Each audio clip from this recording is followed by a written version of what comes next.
ശ്രദ്ധിക്കുക, ചോദ്യം ഇതാണ്: 15 കൂട്ടണം 33 ഹരിക്കണം 11 ഇൻറ്റു 12 ഹരിക്കണം 3 മൈനസ് 10.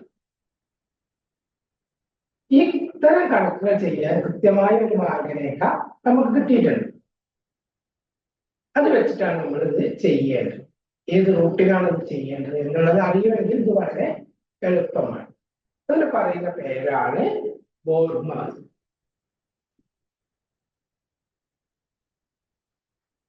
ഇത് വെച്ചിട്ടാണ് നമ്മൾ ഇത് ചെയ്യേണ്ടത്. അതിൽ ബി എന്ന് പറഞ്ഞ ബ്രാക്കറ്റ് ആണ്, ഒ എന്ന് പറഞ്ഞ ഓപ്പാണ്, ഡി എന്ന് പറഞ്ഞ ഡിവിഷൻ ആണ്, ഹരണമാണ്, എം എന്ന് പറഞ്ഞ മൾട്ടിപ്ലിക്കേഷൻ ഗുണനമാണ്, എ അഡിഷനിലേക്ക് കൂട്ടലാണ്, എസ് സബ്ട്രാക്ഷൻ ആണ്, കുറയ്ക്കലാണ്. ഇത് വെച്ച് ചെയ്യുകയാണെങ്കിൽ വളരെ എളുപ്പമാണ്. ഒരു ബ്രാക്കറ്റ് ഉണ്ടോ അവിടെ? ഉണ്ട്. ഏതാ? 12 ഹരിക്കണം 3 എന്നുള്ള ബ്രാക്കറ്റാണ്. അതാണ് ആദ്യം ചെയ്യേണ്ടത്. 12നെ 3 കൊണ്ട് ചേർത്ത് കിട്ടും 4 കിട്ടും എന്ന് നമുക്കറിയാം. അപ്പൊ നമ്മുടെ കണക്കിൽ എങ്ങനെയായി? 15 + 33 ഹരിക്കണം 11 ഇൻറ്റു 4. 12നെ 3 കൊണ്ട് വെച്ചപ്പോൾ 4 എന്ന് കിട്ടിയിട്ടുണ്ട്. മൈനസ് 10 എന്ന് അയച്ചു ചെയ്യും. ഇനിയോ? ഇനി ബ്രാക്കറ്റ് കഴിഞ്ഞ് വേറെ ബ്രാക്കറ്റ് ഒന്നുമില്ല. ഓ എന്ന ഓഫ് എന്നുള്ളത് ഇല്ല.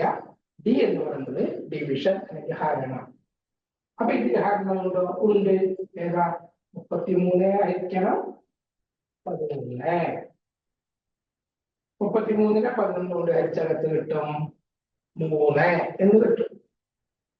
അപ്പൊ 3.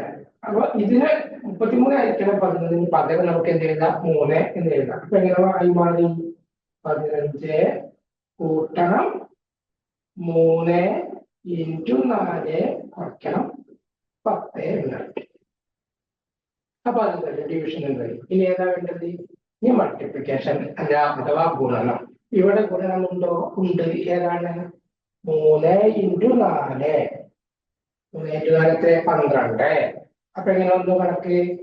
15 കൂട്ടണം 12 കുറയ്ക്കണം 10 എന്നാൽ ചുരുങ്ങി.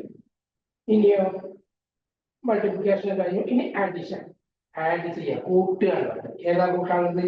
15 + 12. 15 12 കൂട്ടി എത്രയായി?